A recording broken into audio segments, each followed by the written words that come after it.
जब लेट वाले वाक्यों की एक्टिव पैसिव इनकी बातें चलती हैं तो इनमें हमारे पास एक तो इंपरेटिव सेंटेंसेस में से लेटस वाले आते हैं जिनमें हम अस को बाय अस कर दिया करते हैं, लेकिन एक ऐसे आते हैं जिनमें सेंटेंस हमारा लेट से तो शुरू होगा पर बाय अस नहीं आएगा।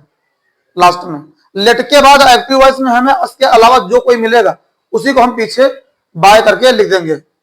देखिए यहां पर आप, मैं स्ट्रक्चर लिखता हूं, स्ट्रक्चर बनेगा let plus object plus be plus V3 फिर बाय और इसके बाद वही लेट के बाद वाला सब्जेक्ट जो अब ऑब्जेक्ट हो जाएगा।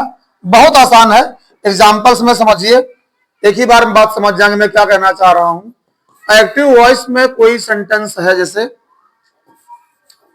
Let me eat the food, मतलब ये कि लेटस ना आए, बाकी लेट के साथ कोई भी आ जाए, लेटस वाले सजेशन प्रपोजल में चले जाएंगे। तो जब पैसिव आप करेंगे तो सेंटेंस अगर लेट, अब ऑब्जेक्ट क्या है, the food, let the food, फिर बी उतार लीजिए, वर्ब को थर्ड फॉर्म, ईट की third form eaten, let the food be eaten, इसके बाद बाय और लेट के बाद जो मी आया था जो कि ऑब्जेक्टिव केस में लिखा है ये यहां पर पीछे आप लास्ट में बाय के बाद लिख देंगे। अब मी जब सब्जेक्ट की तरह से यहां पर है तो ये मी ऑब्जेक्टिव केस में क्यों लिखा गया, इसका कारण है कि हमारी लेट स्वयं फाइनाइट वर्ब होती है जिसका अर्थ होता है दो। Let me eat the food, मुझे खाना खाने दो, मुझे भोजन करने दो। इसी तरह जैसे सेंटेंस है let them play hockey, let them play hockey, जब आप इसे पैसिव में चेंज करेंगे हो जाएगा let hockey, let hockey be, play का हो जाएगा played by, let hockey be played by और देम का ऑब्जेक्टिव केस देम ही होता है, let hockey be played by them. इसी तरह से कोई एक्टिव वॉइस का सेंटेंस आपको मिला है let Ravi do his work, इसका मतलब हुआ रवि को अपना कार्य करने दो।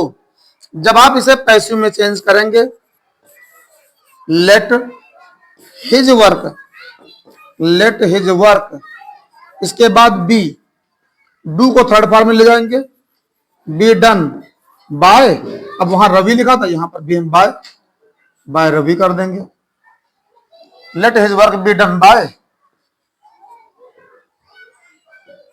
रवि। इसी तरह से हमें कोई एग्जांपल मिला है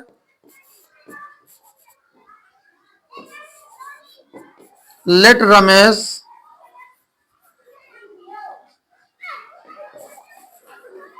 कंप्लीट द वर्क, रमेश को कार्य पूरा करने दो। जब आप इसे पैसिव में चेंज करेंगे सेंटेंस हो जाएगा let the work, let the work be completed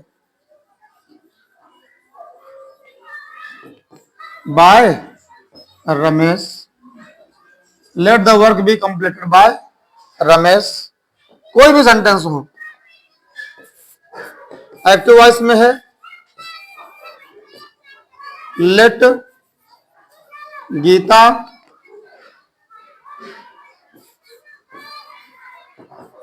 right a letter, let Geeta write a letter. जब इसे आप पैसिव में चेंज करेंगे स्ट्रक्चर वही let a letter, a letter be, write की third form written, be written और बाय, इधर let के बाद गीता आया हुआ है हम लिख देंगे गीता। और इस तरह से आपने देखा कि जो केवल लेट वाले हैं, लेटस वाले नहीं, लेट वाले सेंटेंसेस को भी हम लोग अपने स्ट्रक्चर पर पैसिव वॉइस बिल्कुल आसानी से बना ले जाएंगे, कहीं कोई दिक्कत नहीं आएगी। बने रहिए चैनल पर, कीप स्टे विद मी और मैं आपको सफलता को जीतना सिखा दूंगा। बहुत आसान चीजें सिखा रहा हूं, कोई दिक्कत आए कमेंट बॉक्स में पूछ लीजिए। Thank you.